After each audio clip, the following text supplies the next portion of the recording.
Hey, what's up everyone? Wanted to go ahead and put together this video here. It's about something that I've been thinking about for quite some time. And one of, the primary reasons that I don't typically play tournaments. It's kind of split between finding the time for me and also the way that the format is. I'm just not happy with the way that tournaments are ran, and I'm actually surprised more people haven't pulled away from tournaments, because there's just no changes, and every 2 weeks it's the exact same thing. And you'll see that it's not even about creating your own shots, or there's so much sharing going on these days that playing the exact same setup over and over and over and over each round into, especially when you introduce clans now, and you basically have the strongest clans setting up the best clan chats, and, basically, just tearing apart these, structures, by being able to find all these, ways to play the whole the best, and, sharing it to all their clan members. So you'll find that the imbalance that clans are creating, because it's almost becoming, getting into the best clan chat is the best secret to tournament success anymore. And, I just wanted to let you know, if you guys would like to reference this video, put in your own tickets, or similar, you can click on the share button and, copy it to your clipboard, and you'll be able to pull this link. Similarly, if you have your own ideas, that might be something worth, putting in a ticket. But one of the things that for me personally is I'm not going to play the tournaments if there's no change. It's all the fun is drained out of the game. I find tour to be much more enjoyable to play, because what happens is you get to the tour hole and you get a random wind. There's no way that they can really set up a random win a fair way for tournaments, but there is some measures that they can take to create a more fair game. Now, I'm not all for this for all divisions, so especially for learning the game in general. There's some value to the method that is set in place. For example, in rookie and pro tournaments, I'd love to see them just kind of keep it the way that it is, just so you can kind of learn the game. And as you go along, you can play the same wind and consistently be able to replicate these shots, figure out from your mistakes and stuff like that. However, once you get up to these higher rewards, and more particularly, things like Apocalypse, start to get unlocked in expert and master levels, it seems like, you have to find a better way to not let the system be manipulable, where people can just, master these adjustments or get in these clans, and especially in these clan chats, and just have, the clan dissect, get all the clan members, the tournaments, and, basically just annihilate these setups, because they're just set up for, holding out every single hole. It's just far too easy. For a while there, they were actually putting in a system where there was a lot of headwinds, especially in Master. They, for whatever reason, essentially just threw that solution out the window. There's almost no holes that are straight into the wind, and you have to earn your eagles on the par 5, especially the long par 5s, the hard way. I don't know why they're starting to revert from that. But what they're doing is creating a bigger imbalance right now in game. Because what I'm seeing is a lot of win 5 balls are becoming, dominating tournaments much more than they were a couple months ago. When you don't introduce headwinds whatsoever, you'll see all the par 5s. The last example is a perfect example. Guys who bought all those turkey balls, for example, they have power 2, and with a lot of tailwinds, you don't even really have to overpower it. You can get it into a nice chip range. Similarly with the par threes, you can just set up a win 5 ball, and the game's becoming much less free to play. And, you know, what I try to do is I try to encourage guys to move on to expert, move on to master. Well, if you've noticed, there's been some resistance from me starting to convince guys to do that because of this imbalance that's happening. So I'm not as encouraging in my videos saying, oh yeah, you should do master anymore, because I'm not so sure that you should be. You're competing against, and don't get me wrong, you know, a lot of these players, you're talking about the best players in the game, okay, in these divisions. So when you let all these guys, and, you know, there's probably 100, you know, at least 100, 200 guys now that can just basically just master a setup and put up a big number at any given time. There's no way of control. Like, it's basically going to be kind of on their shoulders, but, you know, there's also, you know, kind of a lucky bounce factor as well. You'll see a lot of these drivable par fours. One guy gets the bounce, the other guy doesn't. And the guys that get the lucky bounces are the ones that are prospering more times than not. So they're getting more opportunities. But not only that, you know, similar with the par threes and the par fives, it's kind of turned into who has the best clan chat and can get everybody the shots and then have the clan prosper from those shots. And as I mentioned, with all these tailwinds that are being set up, it's just creating even more of an imbalance, because you're allowing basically these win 5 balls, even on the par 5, to just kind of take over and make it much easier to hole out, especially when you don't set up, you know, consistent ways for guys that need to shoot snipers into par 5s, and, you know, allowing them to get wedges in their hands or short irons. Or otherwise, you know, just easily get to fairway spots with win 5 balls. So it's just kind of creating too much imbalance. So let me talk just a little bit about what I have in mind. So there's a post that was made on a group called Continental. And I was following along, and I started an idea on this.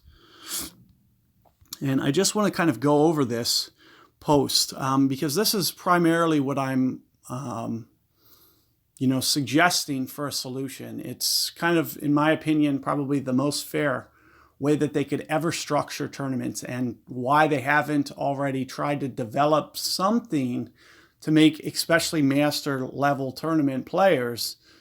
You know, I'm just not sure, but you know, they're really not trying to develop the game to make it any different. And because of the fact that it's just tournament and tournament after tournament of kind of the same conditions and, you know, same, like, I get so bored with that. I'm surprised more guys, but this thread just kind of revived my, you know, hope about this, because there was actually a lot of guys talking about it, something that I had never seen.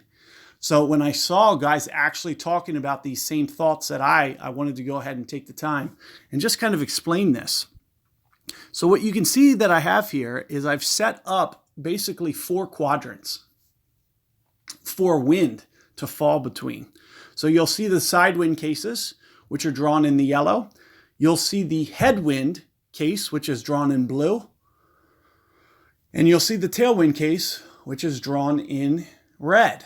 What I suggest to happen is make it to where these 4 quadrants, anybody can have wins in that direction.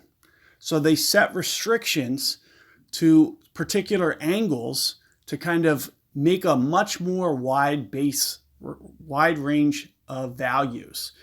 You know, so let's look at the red case up here. You know, some guy might have something that's pointed up here towards northwest.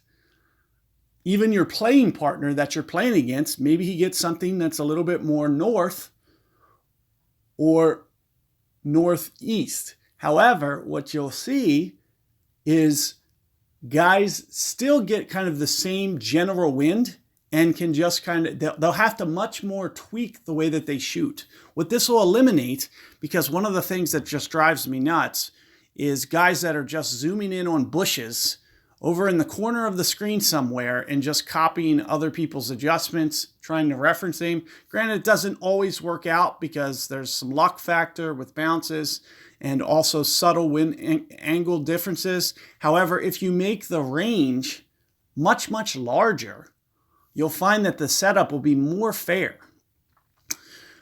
And it'll be much harder to go out there and just try to shot replicate someone.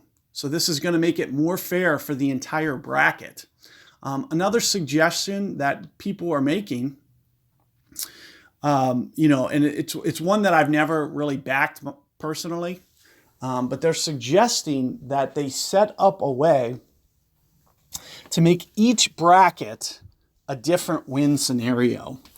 Now, that can get a little bit complicated. You'll see that, Expert has somewhere in the neighborhood of maybe 100 brackets. Master has somewhere in the neighborhood of 10 to 12 brackets only. So what they're suggesting, I'm not a huge fan with. And here's the biggest reason why. What I see is going to happen is it's just going to shift the way that guys, essentially try to create an advantage. What I'm going to see is a clan, so it has 50 people, right?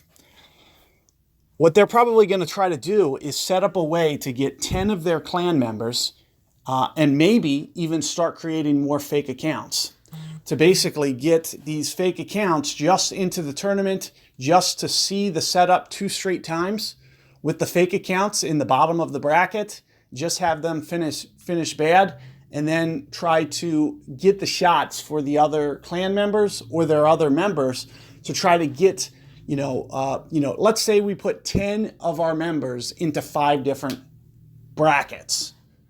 They'll have 10 attempts to basically send it to the clan chats and be able to get the shot replication still happening.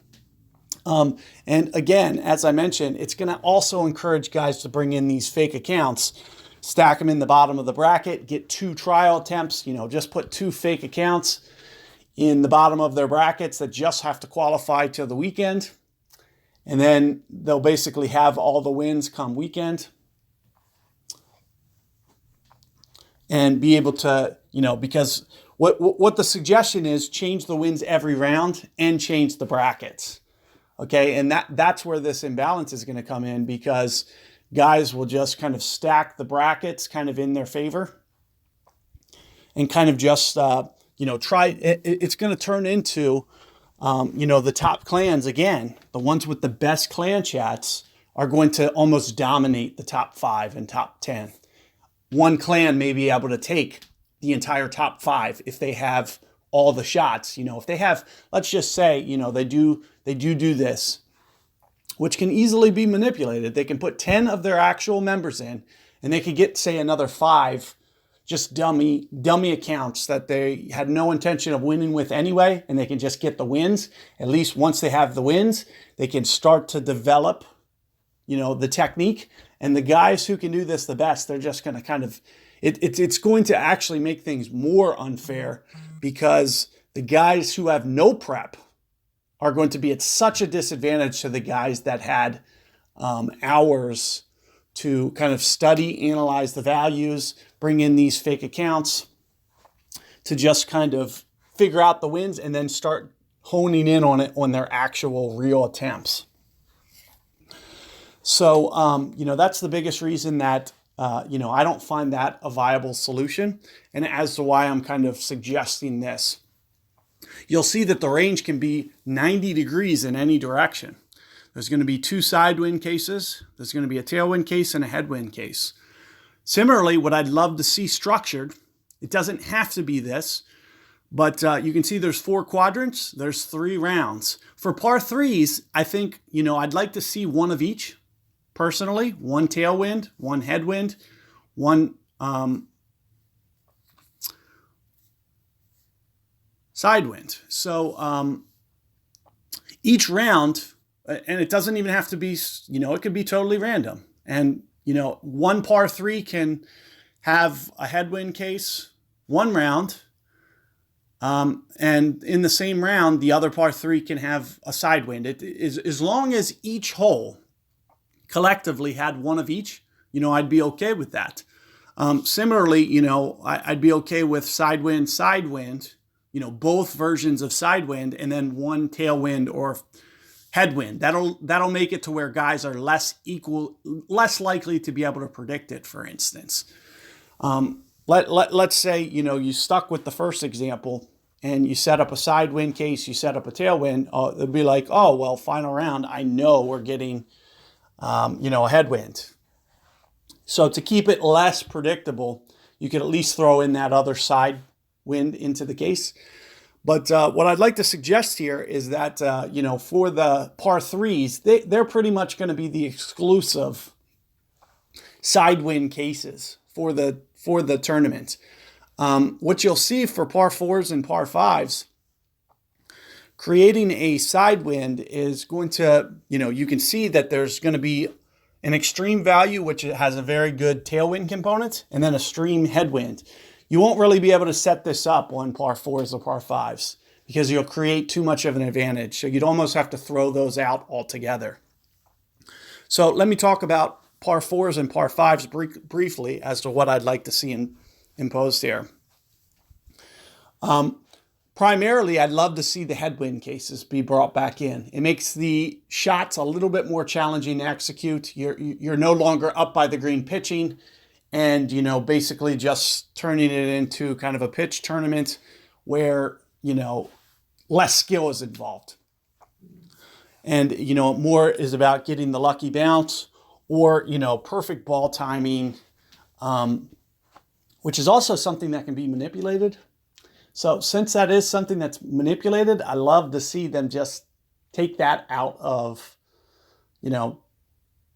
but don't let guys get up by the green so much. And if they do, make sure that it's not a final round. So what I'd love to see happening for the par 4s or par 5s, set up one round where a hole goes tailwind. And have it reserved as probably like an opening or qualifier as opposed to the final round. I think the last final round should pretty much always be the headwind case to make these guys make sure that they're earning their weekend achievements.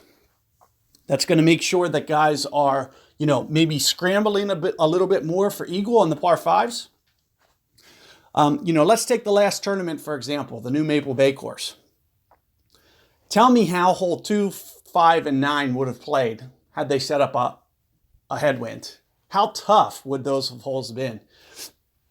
Let's look at hole 2, for example. We would have drove it out into the fairway. How would we have gotten over and took the shortcut to the green? We would have had to go left. Going left means that we're going to have to be pitching in for eagle. Takes a lot more skill to pitch in for eagle than it does to set up a win 5 ball and hole out for albatross. So, that's just one of the examples. Similarly with hole 5. The only reason we were even able to easily get to the green in 2 was because it was only kind of a side wind. Imagine if that was more in head, and this is hole 5. So I drive it out here, which is kind of as close as I can get it. We're going to have to go off this island as kind of a hook shot, slice shot into the green, just to even get it to the green.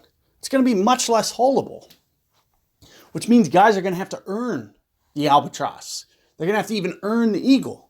There'll be a lot more mistakes happening. And in my opinion, these are what make the best tournaments. So what I'd love to see happen here is, I don't want to see them take away from, the tailwind cases. They're a lot of fun. Don't get me wrong. I'd love to see it in a qualifier. I'd love to see it in an opener to where, guys could bomb it down here, even get it up to here. However, let's not have tournaments decided by guys getting the better breaks by, one guy gets a perfect bounce, the other guy, it kind of slides a little bit lower and maybe, doesn't carry but 40 yards shorter. So, let's not make tournaments decided by winds that are like this, getting guys up, by the green for short irons. Let's try to set it up a lot more skill-based. And as I mentioned, previously, I'm all for this format for rookies and for pro level. It really lets them figure out the game, learn the game. But once we start getting into these upper tiers, if you want to play for upper tier prizes, there should be more skill involved. And what you'll see here with these 90-degree quadrants that get set up is you'll see, maybe even your opponent, it'll be much tougher for guys to shot replicate anything. And even much more so when you see that, you're playing a partner, you might not even be able to copy your player partner shot that you see them set up to do, because you might have a northeastern, they might have a northwestern wind. However, it's the same intensity downwind. So it's the same kind of direction. You might just have to change your spin a little bit, but you'll have to change your aim drastically, which is going to create a more fair setup. Guys aren't simply going to be able to throw their shot that they pulled off in clan chat, and be able to just go reference aim it. If they do, they're actually going to get punished. So it actually makes them need to be more technically inclined, as opposed to just going in and shot replicating. For, aiming at some random bush and, getting it to full slice over and go perfectly in the fairway for a 20-yard pitch for eagle. So that's what I'd love to see happen for the tournament. As I mentioned, feel free to share this. You can reference this for tickets or whatever you want to do. But even if you have your own ideas, feel free to forward those. If you don't know how to do a ticket, let me just show you that real quick, just so it's in this video. If you go up here to settings, you go to help, you go to the little comment up in the right corner. You'll see here's where you enter a message. You type a message, Playdemic gets this. They usually respond back in a day or two. Sometimes even less. Depends on if you're sending it during normal business hours. For example, right now it's 7:45 here, 12:45 p.m. in London. So there's a good chance that they still have 4 hours of workday. There's a chance I'd get a response. So that's how you set up a ticket. The biggest thing that I just want to kind of say here is, they have to make some kind of change, to be honest with you. I'm going to have little interest of ever playing a tournament again, unless they try to find a more fair way to set this up. Because from what I see, the only true skill right now that I see is tour play. And even tour play, that can be memorized. Well, not memorized in terms of whole, but the more you play a tour, obviously, the better you get at it. So you will see kind of an imbalance by guys that just go out and play thousands a game per month versus a guy that only plays 20 games. There is still some imbalance, but it's something that can be learned much more fairly, and you'll always see constant wins, changing. And what I'd love to see the tournament structure do is set up some other kind of more balanced format, especially towards the top tier. Because, playing the same setup, especially throughout the weekend, it's just not fun. I'd love to see 3 different scenarios, par 4s and 5s get 2 cases of headwind, 1 tailwind, for example, with those 4 quadrants set up. The par 3s get, either 1 of each section or 1 case of headwind, tailwind, 1 side wind. Or 1 side wind the one way, 1 side wind the other way, 1 tailwind. It doesn't matter to me for the par 3s. There's a lot less way to create an advantage. But what it's going to keep guys from doing is being able to just aim at these same markers and just shot replicate and make it kind of an imbalance. The best clan chats are the ones who prosper. And that's what I'd love to see happen, is the game just become more fair for all players. So that way I can start encouraging guys again to use free to play balls. You know, I've really kind of backed off the last couple tournaments from telling guys, oh yeah, you guys should go master this round. Because if you don't have the win 5 balls, win 4 balls right now, you're putting yourself at a massive disadvantage to all these dominant clan chats, because you're talking about some of the best players in the game, just dissecting the courses, getting the shots all for their friends. And when you throw win 5 balls in, it's creating a massive advantage right now. It's never been this out of control from what I've seen, ever. And as I mentioned, you know, they were doing really great for a while. They actually had it set up where a lot of these were headwinds and we had to actually earn some eagles. But now it's just turning into 9 holes per side that are just holeable. And we're either going for hole-in-one, albatross, or par 4 eagles 9 out of 9 times. There's nothing being earned. It's all just turning into kind of precision, which is really starting to favor guys with the power 5 balls significantly, especially the ones that's, you know, took advantage of the turkey balls, because with that extra power element that you can get turkey balls out there to kind of the same spots as kingmakers, for example. Having a turkey ball over a kingmaker now, when we're talking about precision hole-out shots, makes it much easier to get your eagle. So the balance between you know, free to play and pay to win is starting to separate a bit too much. So if you guys have suggestions, you know, please do forward them to Playdemic. I'd love to see some changes happen. And if you guys agree with my ideas as well and want to see something similar implemented, you know, feel free to hit the share button, share the video, copy the link, and you know, you have my permission to throw it into tickets or whatever you want to do. It's fun. But I'm just hoping that, you know, Playdemic comes up with a solution that'll kind of, you know, think about everybody and make it just a little bit more fair to play. Good luck out there, guys. Thanks for listening. And, you know, hopefully we can get the ball rolling on this somewhat. You know, even if they don't take my idea, that's fine. You know, they can, as long as they do something. So, you know, hopefully we see some changes, and good luck out there. Take care, everyone.